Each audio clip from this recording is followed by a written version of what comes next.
Hey guys, Lance here. I'm going to go over chapter 8 of Trading in the Zone. So, first, the highlights that I took. As traders, we can't afford to indulge ourselves in any form of, I know what to expect from the market. We can know exactly what an edge looks, sounds, or feel like. And we can know exactly how much we need to risk to find out if that edge is going to work. We can know we have a specific plan as to how we're going to take profits if a trade works, but that's it.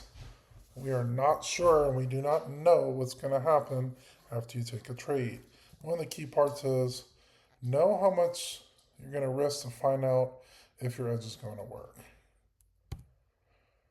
All right, carefree state of mind. Carefree means confident, but not euphoric. When you're in a carefree state of mind, you won't feel any fear, hesitation, or compulsion to do anything because you're effectively eliminated the potential to define and interpret market information as threatening. To remove the sense of threat, you have to accept the risk completely. When you've accepted the risk, you'll be at peace with any outcome. To be at peace with any outcome, you must reconcile anything in your mental environment that conflicts with the 5 fundamental truths about the market, which we talked about in chapter 7. Remove the risk completely. You have to be perfectly okay with it not working out or working out and show no emotion in either outcome. I know it's good to be happy when you make a trade that works out, but if you're getting too happy about stuff, you might over trade the next few and then that might not work out. And that's how you get blown accounts. When you really believe that trading is simply a probability game, concepts like right and wrong or win or lose no longer have the same significance. As a result, your expectations will be in harmony with the possibilities. Just base it on a probability game. As long as you have an edge that has slight positive expectancy, take that trade over and over again. Market information is only threatening if you're expecting the market to do something for you. Otherwise, if you don't expect the market to make you right, you have no reason to be afraid of being wrong. If you don't expect the market to make you a winner, you have no reason to be afraid of losing. If you believe all you need to know is, this is one of the key parts that I highlighted in the whole book, the odds are in your favor before you put on a trade, how much it's going to cost to find out the trade's going to work. You don't need to know what's going to happen next to make money on that trade, and anything can happen. You want to make sure you're doing trades where the odds are in your favor. You want to know how much you're willing to risk to see if that trade in your favor works or not. You don't need to know what's happening next as long as you know the odds are in your favor over long time periods and many trades. And then anything can happen. You could have the absolute perfect ideal setup. Every single indicator you're looking at says buy, buy, buy, and then the market could drop. Anything could happen in the market. But being okay with that. There is a random distribution between wins and losses for any set of variables that define an edge. I'll give this example of the coin flip where let's say it's a slightly dinged coin and it's leaning more towards heads.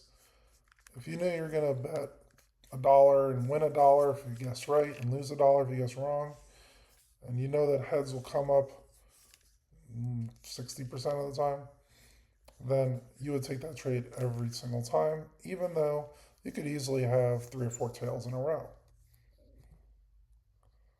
And that's just nothing more than an indication of a higher probability of one thing happening over another. Let's say you're doing a 1-to-1 risk return trade. So you're trying to make the same amount as you might lose. And you know that the edge shows a, say, 55% win rate. You want to take that trade over and over again, just like the coin flip example.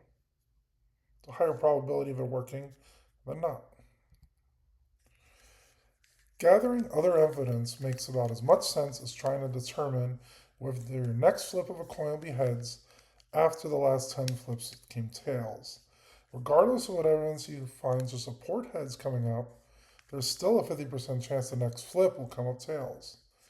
By the same token, regardless of how much evidence you gather to support on acting or not acting on a trade, it still only takes one trader somewhere in the world to negate the validity of any, if not all, of your evidence. The point is, why bother? You don't want to be overthinking, should I take this particular trade or not? Once you see an edge happening, take it. Let the probabilities go. All right, so discussion questions. Thinking in probabilities, how does shifting from a need to be right to thinking in probabilities change its way traders respond to losses or unexpected market moves? If you know you're basing trades on probabilities, say you know you have a 60% chance of it working, there's a 40% chance it won't work. You could easily have a string of a few losses in a row, even with that edge.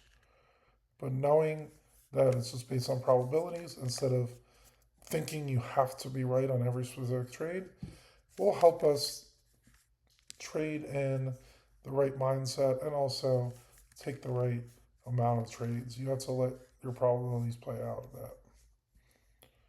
Mark Douglas emphasizes the importance of knowing and trusting your edge. What does edge mean to you personally, and how can traders maintain confidence in it even through losing streaks?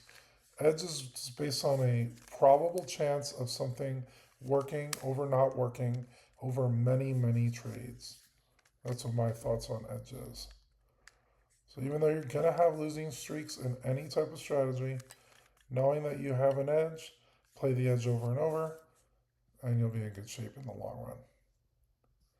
Carefree state of mind. Douglas describes the ideal trading mindset as carefree yet focused. What do you think allows a trader to reach this mental state, and what factors can disrupt it?